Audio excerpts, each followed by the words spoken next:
amis internautes, n'oubliez pas de liker, de vous abonner et de cliquer sur la note de notification pour ne rien rater. Bonjour à chacun, bienvenue à tous. Une question orale avec débat adressée au gouvernement s'intéresse au salaire du président de la République, de la vice-présidente de la République, des membres du gouvernement et des présidents d'institutions. Elle est déposée par des députés du Parti Les Démocrates et abondamment relayée sur les réseaux sociaux. Comment cette question orale, qui intervient à quelques mois des élections générales de 2026, est-elle perçue au sein de la mouvance présidentielle? Nous avons sollicité le ministre conseiller à la Défense et à la Sécurité auprès du président de la République, Rachidi Gbadamassi, pour avoir une réponse à cette question. Monsieur le ministre conseiller Rachidi Gbadamassi, bonjour et merci d'avoir accepté vous prêter à nos questions. Merci beaucoup, cher ami journaliste. Monsieur le ministre conseiller Rachidi Gbadamassi, vous avez pris connaissance du contenu de cette question orale. Qu'en pensez-vous? Vous savez, quand on est en panne d'inspiration, quand on n'a plus de solution politique, et quand on a échoué aux fonctions parlementaires, quand on n'a plus rien à dire, je pense parfois le silence est mieux. Vous savez, monsieur le journaliste, j'avais fait une prophétie politique, pour ne pas dire une prédiction politique, qui nous souvienne, monsieur le journaliste. Lorsque le président Yahya Boni a pris les rênes des démocrates, quand il a pris la présidence des démocrates, j'avais fait une analyse politique basée sur les faits politiques, une analyse politique scientifique, une consultation politique, et j'ai dit, Yahya Boni, président des démocrates, c'est l'échec des démocrates en 2026. Je vous demande humblement, avec toute humilité, de ressortir ces interviews-là. Yahya Boni, président des démocrates, c'est l'échec de l'opposition en 2026. Parce que tout ce qui se passe, vous voyez, ces petits qui déposent des questions orales avec débat, c'est des petits qui sont manipulés. Et ça, c'est la stratégie de Yahya. C'est Yahya qui les manipule. Alors maintenant, pour revenir à votre question, je pense que cette question orale est une autre forme de la manifestation de l'oisiveté politique qui a pris en otage l'âme et l'esprit de ces députés élus accidentellement, élus par défaut, par erreur. C'est la preuve qu'ils n'ont plus rien à faire, à part distraire l'opinion publique, à part manipuler l'opinion publique. Alors que les populations qui sont censées représenter sont confrontées à des besoins réels. Eux autres proposent la diversion à la place d'actions concrètes susceptibles de contribuer à la recherche de satisfaction aux besoins de leurs propres électeurs. Cette question orale est de la distraction parlementaire, de la navigation parlementaire, de l'inculture parlementaire. C'est de l'inconscience politique, c'est un aveu d'incapacité à défendre valablement les intérêts de nos braves populations. Dites-moi, cher ami journaliste, au moment où les populations ont besoin d'eau, d'électricité, les routes, l'éducation, l'agriculture, aujourd'hui la priorité, c'est ces questions fantoches. Et je le dis en toute humilité, en lisant cette question orale en tant qu'ancien parlementaire, j'ai pu me rendre compte du niveau de déchéance et de pourrissement moral des auteurs. Mais le but de la manœuvre est connu, créer de la désinformation sur les salaires des hautes personnalités de la République en inventant des salaires astronomiques afin de remonter les populations contre les dirigeants. Chers amis journalistes, sinon, si la finalité de leur initiative était la recherche d'informations dans l'intérêt général, les auteurs n'évoqueraient pas des montants sortis de leur imagination, sénile et cynique, comme salaire attribué à ceux d'entre nous qui exercent certaines fonctions politiques. L'eau, l'électricité, les centres de santé, les infrastructures socio-communautaires au profit des populations ne constituent pas leur préoccupation. C'est pas les priorités. Des parlementaires qui s'ennuient, qui n'ont aucune formation, des députés désœuvrés, des représentants du peuple qui ignorent tous des vrais problèmes du peuple ou qui méprisent leur propre mandat. C'est simplement de l'inculture parlementaire, de l'incompétence parlementaire.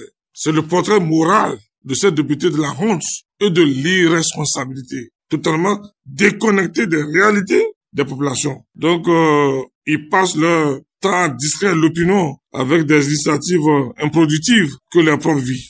Je pense en toute humilité que les prochaines questions orales vont s'intéresser au nombre d'enfants de chaque président d'institution ou le nombre de fois qui font des siestes par semaine. Oh, vraiment, c'est honteux. Le niveau parlementaire est bas. Franchement, je pense qu'ils doivent savoir que les élections se gagnent projet de société contre projet de société. Idée contre idée. Bilan contre bilan. Ce n'est pas le nombre de questions orales fantoches, fantaisistes, farfelues posées au gouvernement qui leur garantiront des suffrages de paisible population dont ils sont incapables de défendre leurs intérêts. Calmement, le niveau de ces députés-là, ils n'ont pas de niveau parlementaire. Et je pense que vraiment, ils font la honte du peuple béninois. Moi, j'ai connu les parlements, le niveau parlementaire, la capacité managériale d'un parlementaire à défendre les mandats. Vraiment, j'ai honte. Quand j'entends ces députés intervenir, j'ai honte. Et je pense qu'ils se sont trompés en envoyant ces soi-disant députés à l'Assemblée nationale.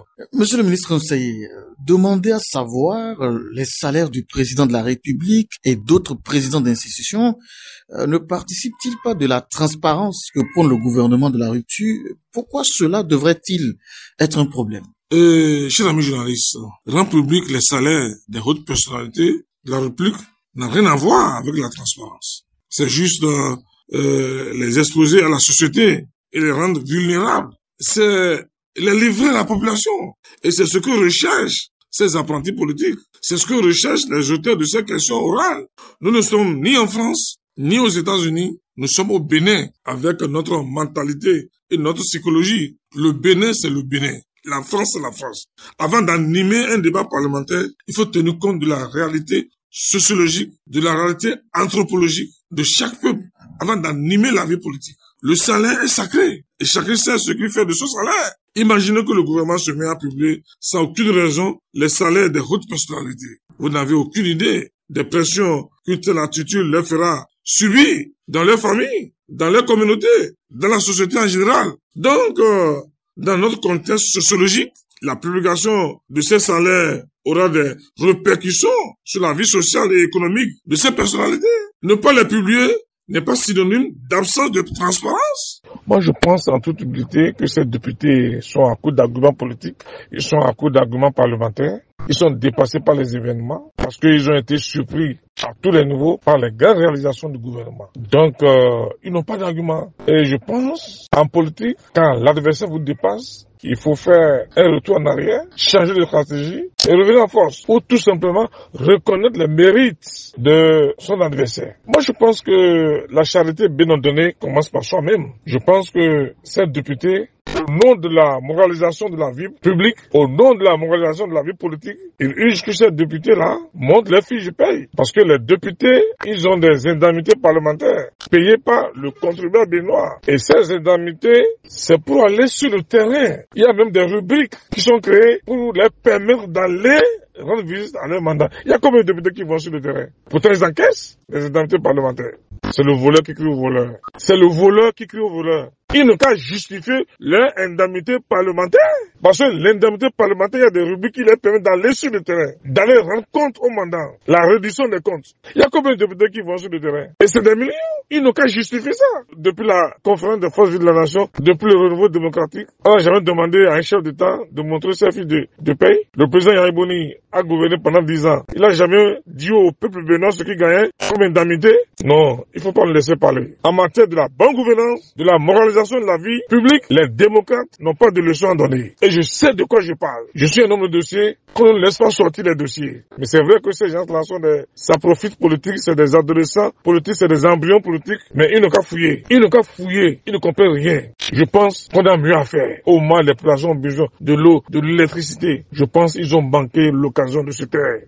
Les salaires visés par ces questions orales insensées ne sont pas cachés. Et là, pas du tout. Ils sont fixés par des actes réglementaires.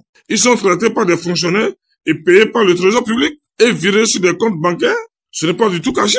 C'est les cacher et en les faisant traiter et payer en dehors de toutes ces procédures régulières qui pourraient être assimilées au manque de transparence. Et les auteurs de cette chiffonnerie ont tous les moyens de le savoir si leur objectif était la quête d'information. Mais ils ont d'autres idées derrière la tête. C'est de manipuler l'opinion publique avec des salaires inventés, répandus dans l'opinion à des fins électoralistes. Ils ne sont pas préoccupés par la transparence. Ils sont plutôt obsédés par le désir de manipulation. Ils sont en mission. Mais malheureusement, ils exécutent mal la mission. Parce qu'ils n'ont pas le niveau politique qu'il faut pour exercer telle mission politique, pour exercer telle mission de désinformation, de la manipulation de l'opinion publique. Vous savez, le président Patrice Talon n'est pas un arriviste. Talon, Dieu l'a envoyé pour une mission spirituelle et politique. Talon est avant tout un industriel. C'est eux qui venaient. L'argent, le président Talon a connu l'argent avant de venir au pouvoir. Donc, le président Talon, par le passé, c'est le pouvoir d'emploi.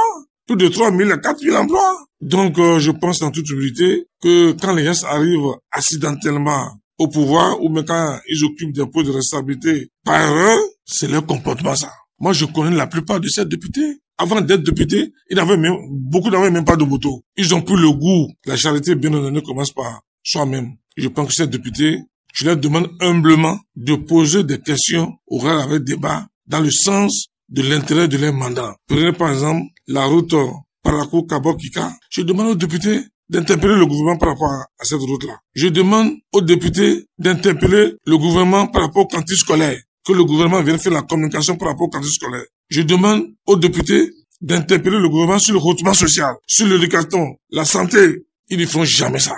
Ils sont dans une stratégie politique de défensive. Ils n'ont pas de solution alternative. Leur problème, c'est de prendre en noir tout ce que le gouvernement fait. Est-ce qu'ils auront au moins l'honnêteté politique intellectuelle de lui dire au moins un jour ce que le gouvernement fait de bien? Merci beaucoup, monsieur le ministre. À moi de vous remercier, cher ami journaliste.